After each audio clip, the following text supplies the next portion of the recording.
Bismillahirrahmanirrahim. Assalamualaikum warahmatullahi wabarakatuh.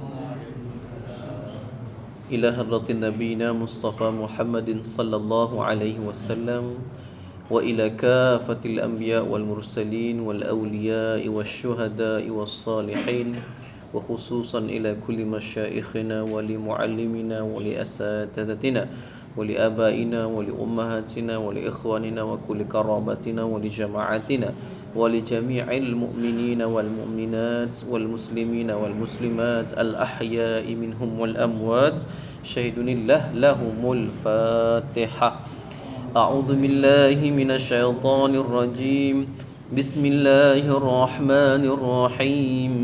الحمد لله رب العالمين الرحمن الرحيم مالك يوم الدين إياك نعبد وإياك نستعين اهدنا الصراط المستقيم صراط الذين أنعمت عليهم غير المغضوب عليهم ولا الضالين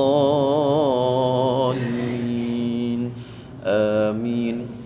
Allahumma salli ala Muhammad. Alhamdulillah wassalatu wassalamu ala Rasulillah wa ala alihi wa sahbihi wa man walah. Rabbi shrah li sadri wa yassir li amri wa hlul 'uqdatam min lisani yafqahu qawli. Ashhadu an la ilaha illallah wa ashhadu anna Muhammadar Rasulullah. Jazallahu anna sayyidina Muhammadan sallallahu alaihi wasallam ma huwa ahluh. Alhamdulillah, kita syukur kepada Allah, terima kasih kepada Allah daripada sudut terdalam hati kita di atas segala yang Allah kurniakan kepada kita berupa kenikmatan-kenikmatan, nikmat zahir ataupun nikmat batin. Nikmat zahir ni banyaklah, sihat, dapat makan sedap, dapat duduk elok. Nikmat batin ni apa dia? Kemanisan dalam ibadat, rasa tenang, tak mudah marah ke orang. Apa lagi? Itu nikmat zahir dan batin yang Allah kurniakan kepada kita. Selawat dan salam kepada junjungan mulia Nabi Muhammad sallallahu alaihi wasallam.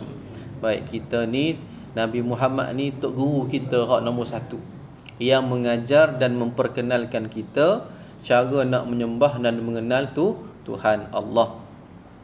Dan Nabi Muhammad juga mengajarkan kepada kita bagaimana perlakuan seseorang hamba yang sepatutnya, yang disebut sebagai sama ada akhlak, juga disebut sebagai ibadat, juga disebut sebagai pemikiran ataupun falsafah tauhid kita, akidah kita kepada Allah. Itu Nabi ajar semua.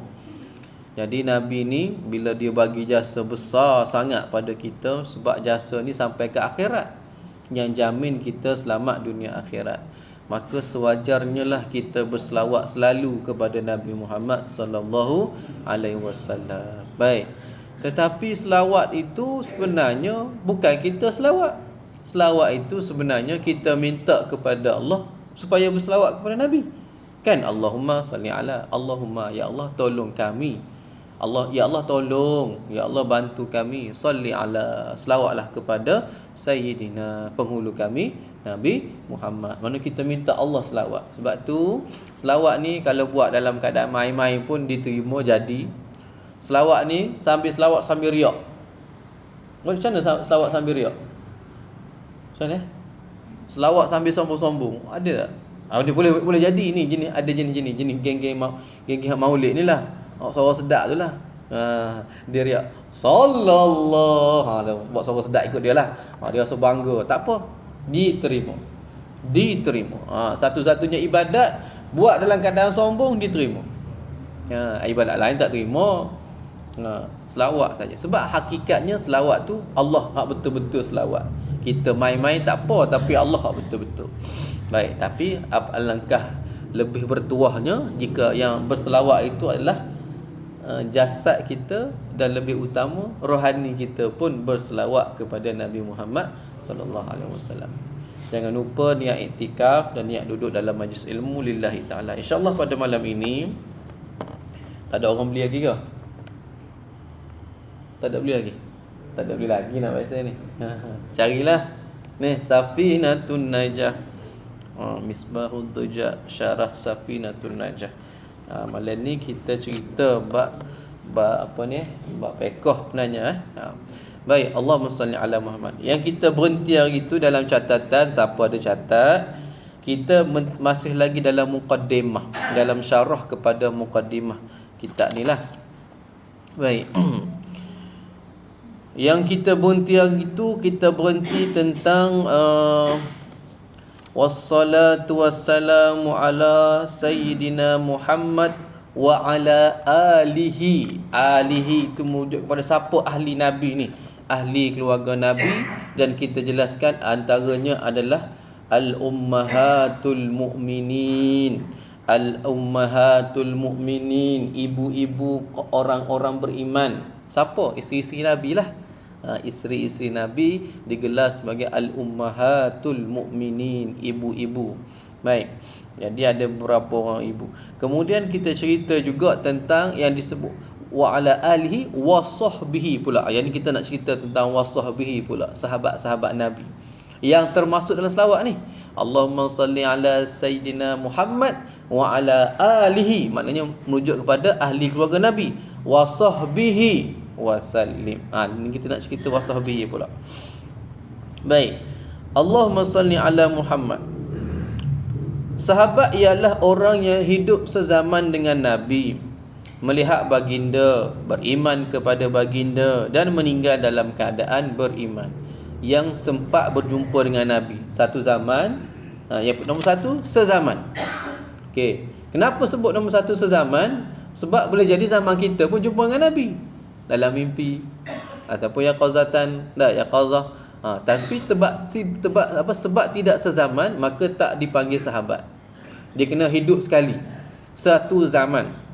Yang kedua, disebut sebagai pernah melihat baginda, pernah bertemu dengan Nabi lah. Dia tu pernah tengok Nabi.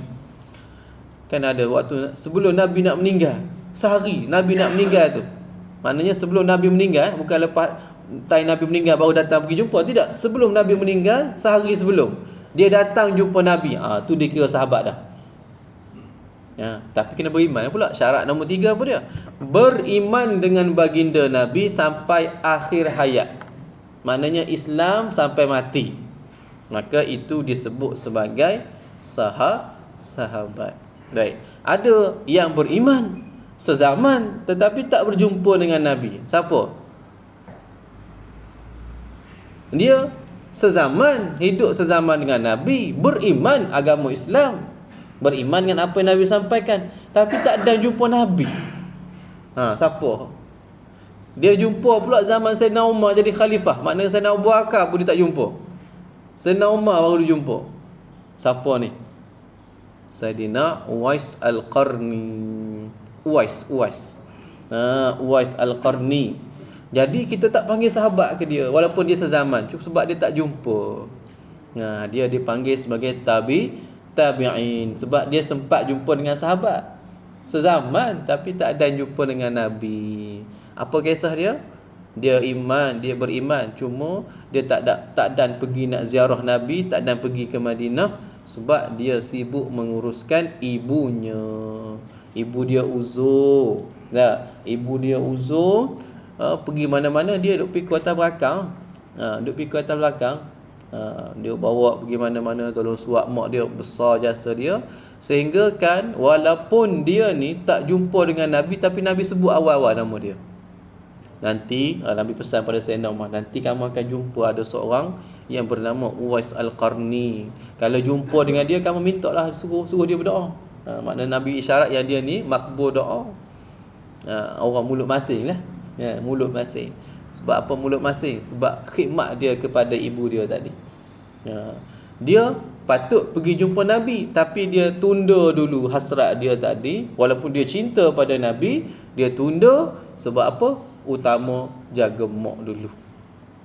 Jaga mak. Baik. Dia faham lah tu. Dia faham fiqh aulawiyat. Yang utama untuk dia jaga mak.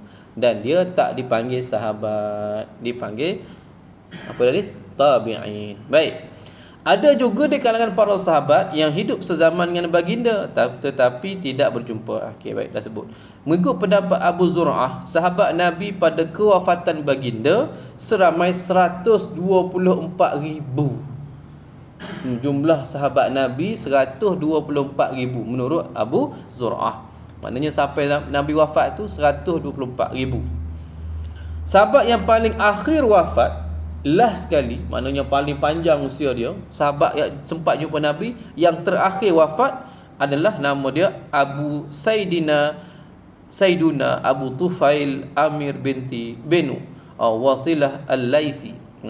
Saiduna Abu Tufail Amir bin Wathilah Al-Laythi, wafat pada tahun 100 Hijrah. 100 Hijrah. Ni hak terakhir dah ni. Sahabat yang terakhir. Semua para sahabat Nabi disebut sebagai golongan yang adil. Maknanya sahabat Nabi ni semuanya adil, semuanya mendapat jaminan daripada Nabi. Dan di kalangan ramai-ramai sahabat juga ada sahabat yang disebut sahabat-sahabat besar, sahabat-sahabat utama yang paling afdal, iaitu merujuk kepada 10 sahabat yang dijamin syurga. Nabi sebut declare atas dunia siap-siap yang dia ni masuk syurga.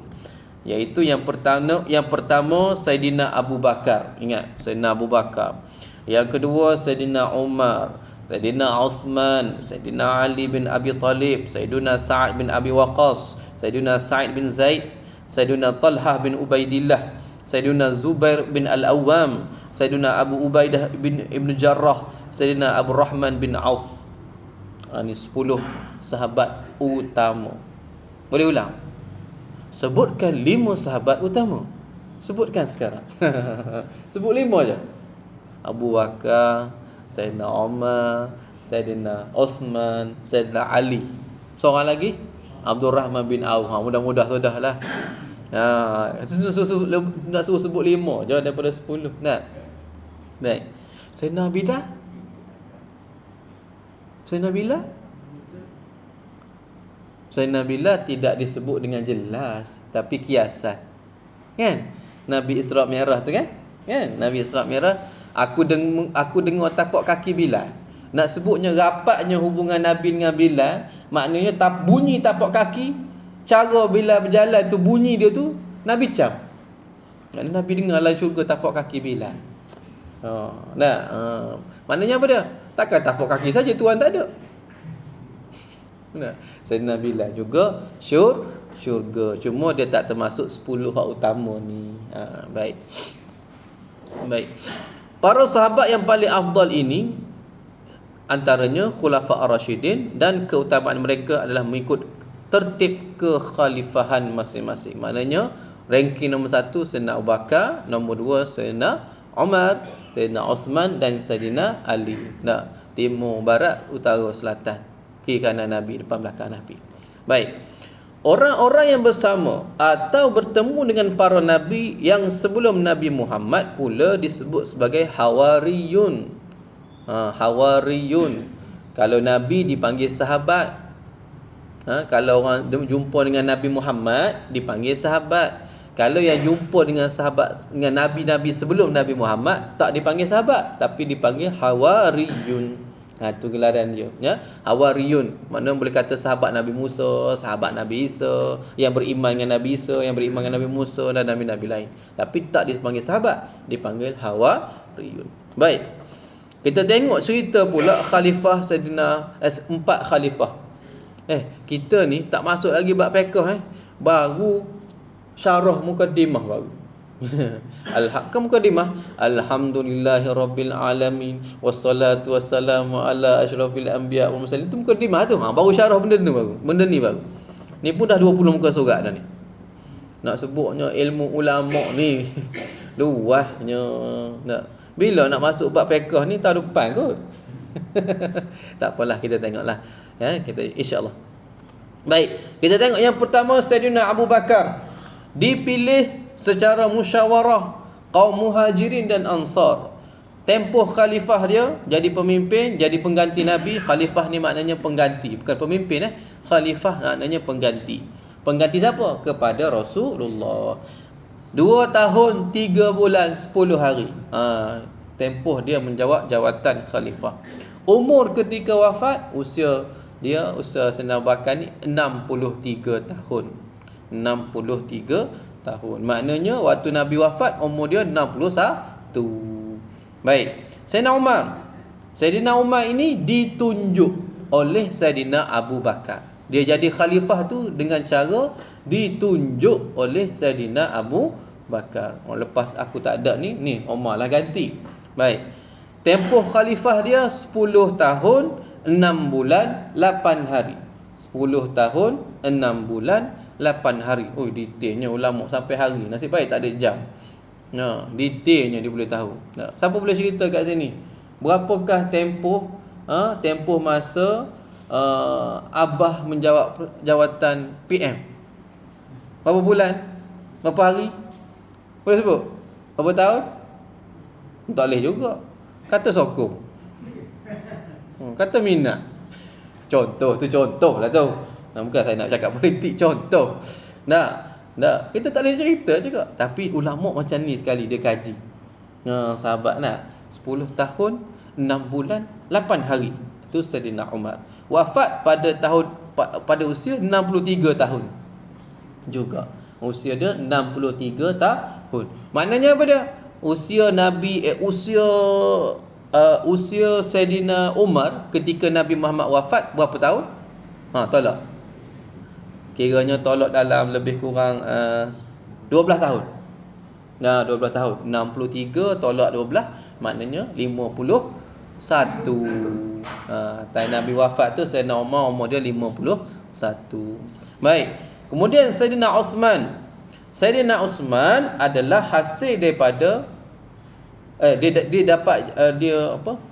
dia angkat menjadi khalifah hasil daripada musyawarah. Musyawarah ni ada ahli dewan lah, ada ahli dia, ahli mesyuarat dia, sahabat-sahabat yang utama, dan yang dihadiri oleh Sayyidina Umar juga. Maknanya sepakatlah antara sahabat-sahabat yang besar tadi yang utama, maknanya boleh kata kabinet sahabat lah, menteri-menteri di kalangan sahabat sepakat mengangkat Sayyidina Uthman setelah Sayyidina Umar. Tempoh khalifah 12 tahun, wafat pada tahun 82. 12 tahun menjawat khalifah, wafat pada tahun 82 tahun usia dia. Maknanya tua dah ni. Maknanya tua. Sehingga kan di hujung-hujung zaman Khalifah Uthman itu ada yang mula memberontak sebelum naik Sayyidina Ali. Sebab apa? Sebab Sayyidina Uthman ni sudah tua dah. Ada kata nyanyuk pula, lemah dah. Jadi dia ada isu politik waktu tu. Sayyidina Ali bin Abi Talib pula apabila Sayyidina Uthman wafat. Sayyidina Uthman wafat ni waktu mana? Dia duduk dalam rumah dia mengaji Quran. Tengah mengaji Quran, ada orang ninja daripada atas tu terjun, pergi cucuk, pergi bunuh. Terikam kat belakang. Terpecik darah Sayyidina Uthman atas Quran, mushaf Al-Quran yang dibaca. Pada ayat wal yatalattaf. Sebab tu ada beberapa cetakan Al-Quran dia kekalkan pada kalimat wal yatalattaf warna merah, mengenang darah Sayyidina Uthman tadi jatuh atas ayat tu, atas kalimat tu, atas perkataan tu. Sebab daripada atas dia terjun ni. Daripada ni atas rumah tu dia terjun masuk dalam bilik rumah Sayyidina Uthman tu tikam kot belakang. Terpecik darah, mati syahidlah dia. Sayyidina Umar pun mati syahid, Sayyidina Uthman pun mati syahid, Sayyidina Ali pun mati syahid juga. Sayyidina Ali dibai'ah oleh sahabat, tempoh khalifahnya 4 tahun 9 bulan, mati wafat pada umur 63 tahun. 63 tahun juga mati. Jadi siapa lebih pada 63 tu bonus lah. Ayah-ayah sekalian hak lebih 63 ni bonus belaka. Mana setiap detik syukurilah. Tapi hak lain pun kena bersyukur juga. Cuma nak sebutnya hak lebih 63 ni lebih syukur. Lebihlah pada orang lain. Sebab dia memang bonus. Setiap detik tu bonus. Dan Nabi kata kan, umur umatku 60-70. 60-70 rata-ratanya. Baik. Wa sallallahu wa sallama ala sayyidina Muhammadin khatamin nabiyyin wa alihi wa sahbihi ajma'in. Dan semoga Allah berselawat ke atas penghulu kita Nabi Muhammad sallallahu alaihi wasallam, khatamin nabiyyin, penutup segala nabi, wa alihi, dan ke atas keluarganya, wa sahbihi, dan para sahabat, ajma'in, seluruhnya. Itu selawat yang sempurna.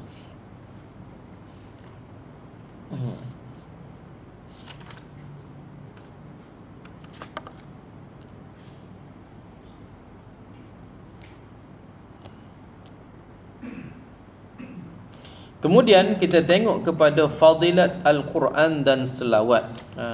Cerita sikit je. Al-Imam Al-Qalyubi menyatakan bahawa para ulama menyatakan orang yang berzikir tidak mendapat pahala atas zikirnya. Orang yang berzikir tak dapat pahala. Orang berzikir tak dapat pahala. Dengar elok-elok ayat ni. Melainkan bila dia tahu makna zikirnya. Kata Imam Qalyubi, tidak dapat pahala orang yang berzikir melainkan dia tahu makna zikir tersebut, walaupun makna secara umum. Maknanya terjemahlah. Kalau kita baca ya Allah, ya Allah, ya Allah, kita tahulah Allah tu Tuhan. Tak apa, kita tak makna, tahulah makna. Kalau kita baca subhanallah, subhanallah, subhanallah, tahu apa makna paling kurang. Apa? Maha suci Allah, Maha suci Allah. Alhamdulillah, alhamdulillah. Segala puji bagi Allah, segala puji bagi Allah. Sami'allahu liman hamidah. Apa dia? Sami'allahu liman hamidah. Sami'a, mendengar. Allah, mendengarnya Allah. Liman, siapa-siapa yang hamidah, yang memujinya. Allah Maha mendengar semua hak puji dia. Baik. Zikir, tahu makna, baru dapat pahala, kata Imam Qalyubi. Tapi menurut Ibnu Hajar, mendapat pahala, maknanya tak tahu makna pun tak apa, tapi tetap dapat pahala menurut Ibnu Hajar. Pucat lah kita banyak tak tahu, dah tahu ni. Ia berbeza dengan Al-Quran dan selawat. Tadi zikir, berbeza dengan Al-Quran dan selawat di mana saja, sesiapa sahaja yang membacanya, semua dapat pahala. Baca Quran tak tahu makna, dapat pahala. Berselawat panjang-panjang, pendek-pendek ke, tak tahu makna, tetap dapat pahala. Tapi kalau zikir, astaghfirullah, ni khilaf tadi. Okey, baik. Jadi nak ambil yang mana? Tak payah ambil lah. Ke macam mana? Ambil lah. Kalau kita nak upgrade, maknanya kalau kita nak, bila kita berzikir ni, kita bukan ulang-ulang saja. Kita sebenarnya bila dikatakan ingat, siapa yang ingat ni? Mulut ingat ke kita yang ingat? Kita lah. Kita tu duduk mana? Diri kita. Siapa? Hati kita, rohani kita. Itulah yang ingat sebenarnya, bukan mulut. Mulut ni alat je. Mulut ni alat. Alat nak mengingat. Hak mengingat betulnya kita. Jadi seelok-eloknya zikir kita faham makna. Jadi kalau ayah sekalian, zikir apa kita buat? Astaghfirullahalazim, kita tahulah. Allahu Akbar, subhanallah. Subhanallah wa bihamdihi, subhanallahil azim. Apa maknanya? Subhanallah wa bihamdihi, Maha suci Allah dan segala puji baginya. Subhanallahil azim, Maha suci Allah dan segala keagungan baginya. Itu kita faham makna dia. Tapi Ustaz, bila kita berzikir, mana dan kita nak ingat-ingatnya, kita sebut je. Subhanallah, subhanallah, subhanallah, subhanallah, subhanallah, subhanallah. Nak suruh cukup 33 je kita tahu. Kan? Alhamdulillah, alhamdulillah, alhamdulillah, alhamdulillah, alhamdulillah. Baik, tak apa. Sebut tu sebut, tapi sebenarnya hati kita tahu dah maknanya. Tak apalah tu. Yang tak naknya daripada dia darjah 1 sampailah 61. Allahumma hdini fi man hadait. Apa dia makna? Sengih lah. Sengih lah kita.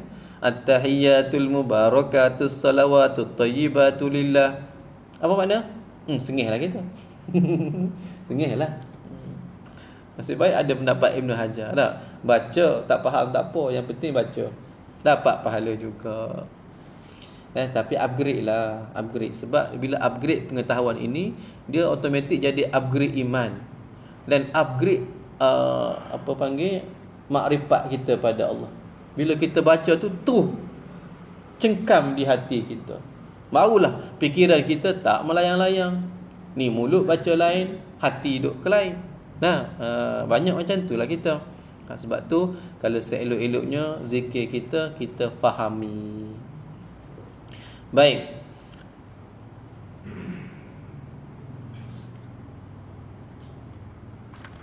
Sekarang kita tengok pada bahagian yang pertama. Al-faslu arkanul islami khamsah. Syahadatu an la ilaha illallah wa anna muhammadan rasulullah wa iqamus salah wa ita'uz zakah wa sawmu ramadana wa hajjul baiti man istata'a ilaihi sabila. Bermula fasal yang bermaksud yang penghalang antara dua perkara. Faslu maknanya bab lah, penghalang antara dua, maknanya dia pemisah. Adalah suatu nama daripada lafaz tertentu yang menunjukkan makna atau perbincangan tajuk tertentu yang terdiri daripada beberapa far'u, cabang, furu' dan permasalahan dan tanbih, iaitu peringatan. Baik. Rukun Islam ada 5 perkara. Yang pertama, sebelum itu juga tadi makna fasal. Yang kedua makna rukun. Rukun dari segi bahasa bermaksud juzuk atau tiang bagi sesuatu atau bahagian yang paling asas daripada sesuatu. Rukun bermaksud bahagian yang mesti ada. Rukun ini adalah sesuatu yang kena ada bagi mencapai hakikat akan sesuatu. Jika tiada rukun, maka tiadalah sesuatu itu. Rukun ini adalah yang kena ada bagi sesuatu. Kalau tiada akan rukun ini, maka tiadalah sesuatu itu. Tak dikatakan sesuatu itu. Baik, contoh manusia. Apakah yang dikatakan manusia? Manusia ini apabila ada jasad, ada roh. Maknanya rukun bagi manusia roh dan jasad. Kalau kita tidak ada roh, makna tak cukup roh, tak ada rukun, kita menjadi manusia ni tak ada roh, maka tak dikatakan manusia. Kita dikatakan sebagai body ataupun mayat ataupun patung, sebab tak ada roh. Kalau roh saja tak ada badan, tak kata manusia juga. Dipanggil roh lah, jisim latif. Baik, jadi dia kena ada dua-dua baru disebut sebagai manusia hak hidup lah ni. Kemudian rukun Islam itu rukun-rukun. Makna rukun itu sesuatu yang kena ada, barulah adanya sesuatu. Maknanya rukun Islam, adanya benda ni baru dikatakan Islam. Rukun Islam. Apa dia? Ada berapa rukun Islam? Arkanul Islam al-khamsah. Rukun Islam itu ada 5. Maknanya dikatakan Islam pada diri kita ni kena ada 5 benda ni. Kalau tak ada salah satu, tak dikatakan Islam. Dan 5 perkara. Baik, rukun Islam. Kemudian kita tengok pula pada maksud Islam. Mula dah nak mengantuk ni lah. Dah tak ada kitab, jadi ngantuk lah. Nak dengar, tak faham. Nak tengok apa, nak tuju ke mana dah. Tak dengar, tak kena juga. Tidur lah. Sedap tidur. Saya dalam kuliah, dalam kelas lah, tidur tak apa, jangan sembang. Masa nak tumbuk je muka dah sembang. Tidur tak apa, jangan sembang. Baik. Islam pula, dari segi bahasa, Islam berasal daripada perkataan silmun. iaitu ketundukan ataupun kepasrahan. Salmun, iaitu aman, damai. Dan salamun, iaitu salam sejahtera. Ada 3 perkataan untuk Islam ini. Sama ada silmun, boleh merujuk kepada ketundukan kita kepada Allah lah ni. Tunduk, pasrah, menyerah. Ataupun salmun, aman, selamat kita, aman kita, damai kita bila kita duduk dengan Allah ni, duduk bawah agama dia. Ataupun salamun, salam sejahtera, kesejahteraan atas diri kita kalau kita Islam. Ataupun dari segi bahasa, dari segi istilah pula, Islam bermaksud tunduk patuh kepada seluruh hukum hakam Allah. Jadi bila kata Islam, kita ikut segala aturan agama Allah ini. Itu dikatakan Islam. Jadi kita Islam, mari masjid ni Islam lah ni. Semayang Islam lah ni. Baik. 6 syarat. Tadi rukun. Ini kita cerita syarat pula sebelum tu. Nanti kita cerita syarat tu apa dia. Baik. 6 syarat mengesahkan keislaman seseorang. Ataupun nak dikatakan Islam ada 6 perkara. 6 syarat. Baik. Syarat ni apa dia? Sesuatu yang kena ada sebelum adanya sesuatu. Tetapi dia bukan daripada sesuatu. Boleh. Syarat ni apa dia? Sesuatu yang kena ada sebelum sesuatu. Tetapi dia ni bukan sebahagian daripada sesuatu. Kalau rukun, dia adalah sesuatu. Kalau tak ada dia, tak adalah sesuatu itu. Cuba ganti perkataan sesuatu tu dengan Islam. Sesuatu tu ganti dengan Islam. Jadi kalau rukun, perkara yang termasuk daripada Islam itu sendiri. Tak ada salah satu, tak panggil Islam lah. Syarat tu rukun. Kalau syarat, kena ada sebelum sesuatu. Syarat ni maknanya untuk dapatkan nak dikatakan Islam, kena ada ni dulu. Tetapi ada dia ni, syarat ini dia tidak menjadi sebahagian daripada Islam. Dia bukan sebahagian, tapi dia kena ada sebelum. Itu maknanya. Baik. Apa dia? Yang pertama, berakal. Syarat Islam ni dikatakan Islam, yang pertama berakal. Orang gila tak panggil Islam. Ada tak orang gila kita kata ni orang gila Hindu ni. Ni orang gila Islam. Ni orang gila Buddha. Ada tak? Tak ada agama orang gila ni. Betul tak? Orang gila tak dikatakan agama. Tak ada agama atas diri dia. Sebab tu orang gila ni kadang-kadang baik jadi orang gila. Sebab dia akhirat nanti tak kena hisap, masuk syurga. Sebab dia orang, dia bukan lembu, dia orang. Kalau jadi lembu lain. Lembu ni dia tak ada dah sampai akhirat, habis dah. Maknanya dia hanya sekadar kalau kita bawa kerban, dia tolong kita naik titian sirat. Dia tolong tu je. Ataupun kalau dia ada buat balas sama-sama dia, Allah balaskan itu je lah. Lepas tu tak ada lah. Tolong binatang. Tapi sebab ni orang, cuma dia tak ada akal. Jadi orang-orang pun masuk syurga juga. Itu rahmat Allah lah tu. Rahmat bawah kategori rahmat. Rahmat Allah. Baik. Jadi sangat memukul pada kita kalau yang dikatakan gila, makna gila ni tak ada akal. Akal tak berfungsi lah. Orang gila pun boleh buat benda baik. Orang gila pun boleh datang masjid. Orang gila pun boleh tolong kutip sampah. Malu tak kita? Malulah. Orang yang berakal, sehat lagi, tak pergi masjid. Orang yang berakal, buang sampah. Orang gila kutip sampah. Kan ada. Malulah kita. Itu satu tamparan Allah nak tunjuk pada kita. Allah boleh atur berlaku. Orang gila dah. Orang gila tak payah kerja boleh hidup. Tak jumpa lagi orang gila mati kelaparan. Tu tersadai kat dinding, kering dah. Bahkan orang gila ni perut buncit belaka, gemuk-gemuk pula tu. Nah, hak sihat-sihat ni lah kurus keringnya. Kata miskin, hak minta bantuan, hak ni lah orang gila tak payah minta bantuan. Macam mana Allah nak tegur kita ni? Oh, banyak benda punya. Betul tak? Tak ada lagi orang gila mati kebuluran. Maknanya apa dia? Rezeki ni Allah jamin. Nah, bahar rezeki ni Allah yang jamin. Nah. Yang kedua, syarat Islam baligh. Maknanya sampai ke matangan. Tadi berakal, yang kedua baligh. Laki apa dia, perempuan apa dia, kita tahulah. Baik, yang ketiga, tanpa paksaan. Maknanya dia Islam tu atas rela diri dia. Kamu kena masuk Islam. Kalau aku bunuh kamu.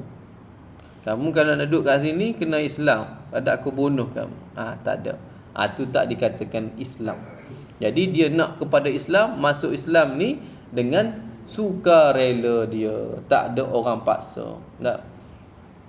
Dan inilah maksudnya, apa dia? Tiada paksaan dalam Islam?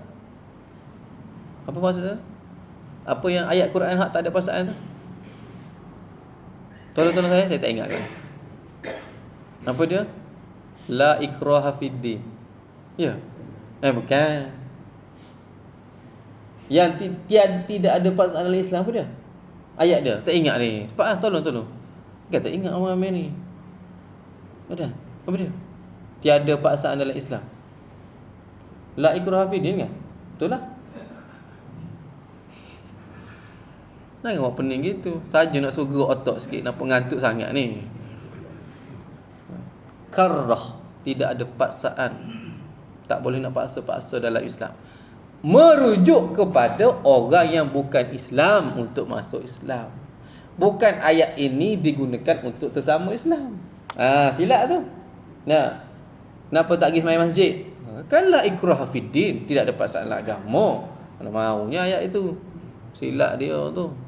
Itu ayat ni untuk orang yang belum Islam. Nak masuk Islam tidak ada paksaan.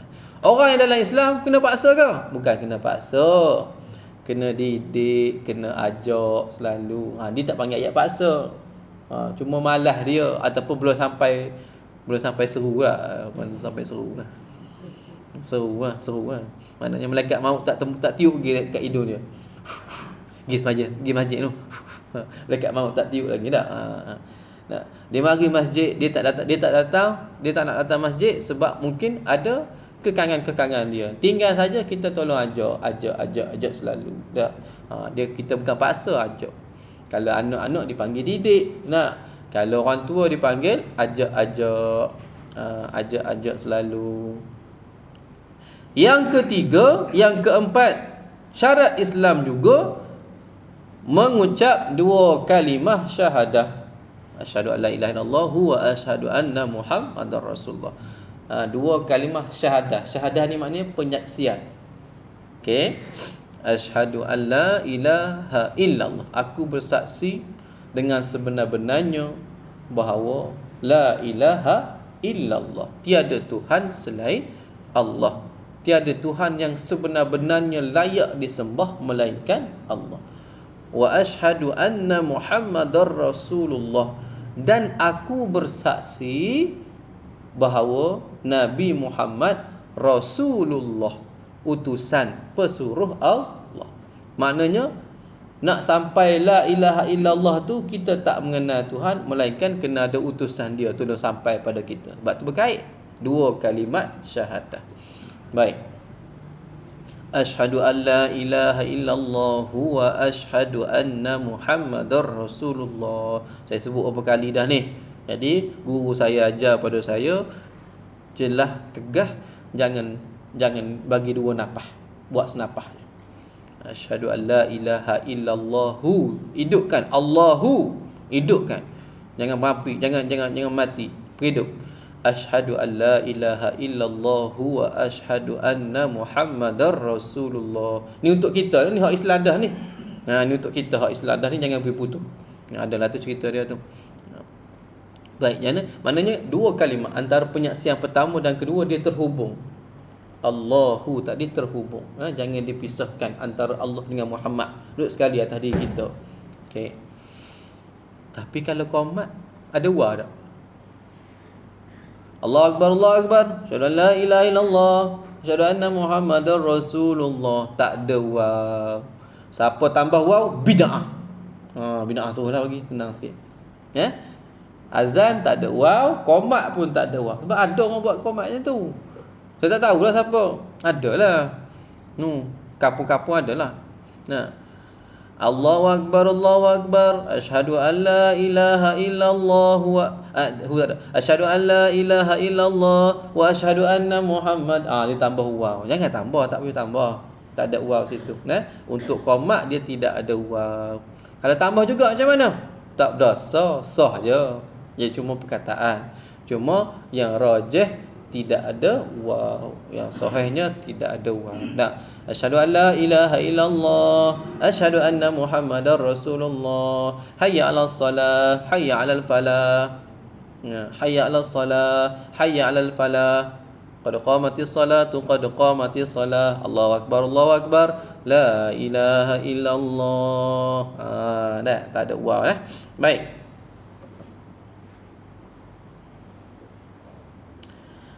Yang kedua, yang kelima. Tadi yang keempat. Yang kelima, terus menerus ketika mengucapkan dua kalimah syahadah.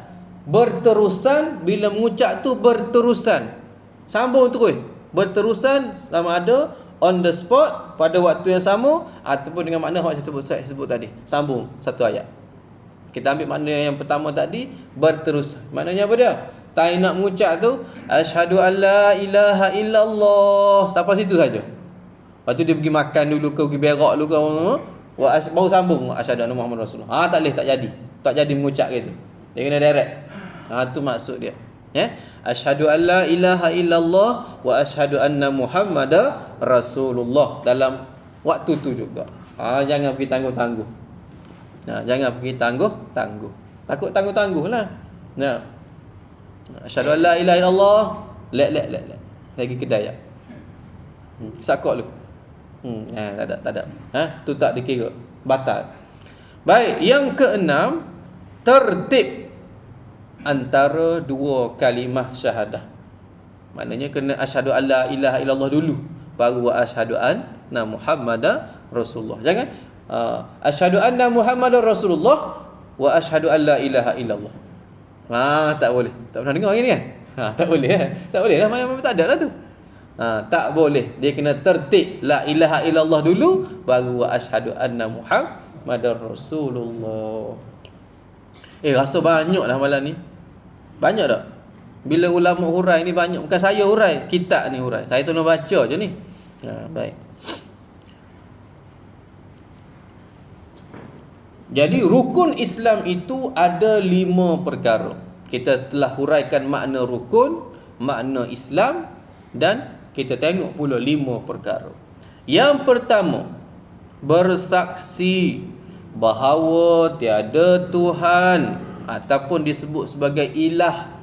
Tiada Tuhan, tiada ilah yang layak disembah melainkan Allah. Baik, yang pertama kita tengok, bersaksi bahawa tiada Tuhan, tiada ilah. Apa makna ilah? Apa makna ilah? Ilah ini ialah sesuatu yang disembah. Benda yang disembah walaupun ia tidak benar. Mana kita pergi sembah, pergi puja-puja tu, walaupun benda tu tak benar. Kita duk menyembah dia. Walau bagaimanapun dalam perkara ini, ilah bermaksud yang disembah dengan benar itu adalah Allah. Kalau kita ambil ilah ni dalam pengertian hak umum, boleh jadi ada orang yang berilahkan harta, berilahkan jawatan, berilahkan emas permata, berilahkan kereta. Mana dia sembah apa-apa dalam hidup dia bercakap duit je tak reti-reti. Atau jenis gila harta, gila kereta. Macam mana ustaz, saya kerja, saya jual kereta, kena sebut kereta lah. Bukan tu maksud dia. Maksud dia hidup dia fikir bab kereta saja, mendewa-dewa apa-apa kena kereta, apa-apa kena kereta. Orang tu dinilai menurut kereta apa dia pakai. Dia buat penilaian dia sendiri. Seseorang itu dinilai, peribadinya dinilai melihat kepada kereta apa yang dia pakai. Hebat dia hurai bab kereta, hebat. Baik. Ataupun jawatan, apa-apa pun dia buat apa segala untuk mendapatkan jawatan. bukan lillahi ta'ala untuk jawatan. Jadi boleh jadi pengertian itu. Tetapi dalam hal ini, ilah ini merujuk kepada Tuhan yang benar, iaitu Allah. Yang kedua, yang layak disembah melainkan Allah. Tidak ada Tuhan, tidak ada ilah, maknanya hanya ilah yang benar yang layak disembah melainkan Allah. Bermaksud, aku bersaksi dengan hatiku dan aku ucapkan dengan lidahku. Maknanya saksi dengan hati, tasdiq bi qalbi, membenarkan, menyaksikan dengan hati, takrir bil lisan, mengucapkan dengan lisan, kepada selain daripadaku bahawa tidak ada yang layak diibadahkan. Na'budu, iyyaka na'budu, yang diibadahkan ataupun yang disembahlah dengan sebenar-benarnya di alam semesta ini melainkan Allah. Maknanya apa dia? Qalbu kita, hati kita benar-benar menyaksikan, menyatakan jelas. Lisan kita juga membuktikan, takrir, menyebutkan, mengikrarkan tidak ada yang sebenar-benarnya Tuhan yang layak disembah melainkan hanya Allah. Pegang ayat ni je, selamat hidup kita. Kan? La ilaha illallah miftahul jannah. Kan? La ilaha illallah kunci syurga. Nah, orang pegang benda ni betul-betul, dia ngaji sungguh-sungguh lah ni. Maknanya bukan ngaji hafal. La ilaha illallah saja. La ilaha illallah masuk rumah. La ilaha illallah bawa kereta. La ilaha illallah belajar. La ilaha illallah semayang. La ilaha illallah semua hidup kerja buat dia. Nah, la ilaha illallah. Itu iaitu dia pandang hanya kepada Allah sebagai itu Tuhan. Syuhud satu pada Allah saja. Tengok Allah saja, nampak Allah saja. Ya, la ilaha illallah. Oh, payuh ni nak capai makam ni. Tapi kena minta lah, minta usaha latih. Tak payah lagi dah. Sebab itu ada ulama ajar nak suruh lekat tauhid kita betul-betul kejap. Amal lah la ilaha illallah ni hari-hari. Buat lepas subuh. Lepas subuh lah. Buat lepas subuh. Tak mesti imam buat. Kalau imam buat bonus, maknanya imam telah bantu jemaah. Lekatlah satu wirid yang ni, yang penting ni. Lepas subuh, la ilaha illallah, la ilaha illallah 100 kali. Paling kurang tu 100 kali. Oh, sedap lagi buat 1000. Ibu-ibu buat 1000 nak gimana? Bukan ada anak dah nak hantar, nak seraikan baju, tak ada dah. Ya, ayah-ayah ni disibuk lain. Saya nak cerita kat ibu-ibu lah. Ayah-ayah lain, ibu-ibu. Nak kalut gimana kan? Tak ada dah kan? Nak kena seraikan anak, tak ada dah. Jadi duduk dulu, la ilaha illallah, buat 1000, dapat setengah jam. Sampailah matahari nak elok. Apa dia panggil? Syuruk. Ayah-ayah lain, ayah-ayah nak banyak benda nak kena buat kan? Nak pergi menoreh lagi, nak tolong buka kedai si lemak lagi. Tolong buka kedai, bukan kedai dia, tolong buka. Tolong buka meja, tolong buka kursi. Banyak benda nak buat Baik, la ilaha illallah lepas subuh buatlah 100 kali. Kalau ayah-ayah hak pencen-pencen, ibu-ibu hak pencen tak ada kerja ni, buat 1000. Biar puas hatilah hidup ni. Tu siapa sebut tu? Ustaz Mahizat sebut. Nak beramal ni buat biar puas hati. Gitu. Bukan pelepah. Beramal ni bukan pelepah. Asal buat. Tak, biar puas hati. Gitu. Dan bersaksi bahawa Nabi Muhammad sallallahu alaihi wasallam adalah pesuruh Allah. Bermaksud, aku bersaksi dalam hatiku dan aku ucapkan dengan lidahku. Tasdik, aku saksi, aku benarkan dalam hati, yakin sungguh-sungguh, dan aku sebut dengan lidah aku kepada selain daripadaku, yakni disebut pada orang lain lah. Dia takrir, dia ikrarkan bahawa Nabi Muhammad itu pesuruh Allah, Rasulullah yang diutuskan kepada seluruh makhluk dengan membawa agama Islam. Mengikut ijma', Rasulullah diutuskan kepada manusia dan jin. Para pendapat yang muktabat adalah pendapat muktamad menyatakan baginda juga diutuskan kepada para malaikat. Nama kedudukan Nabi Muhammad ni 3 lah. Bukan manusia dengan jin saja, termasuk malaikat juga ketuanya. Baik.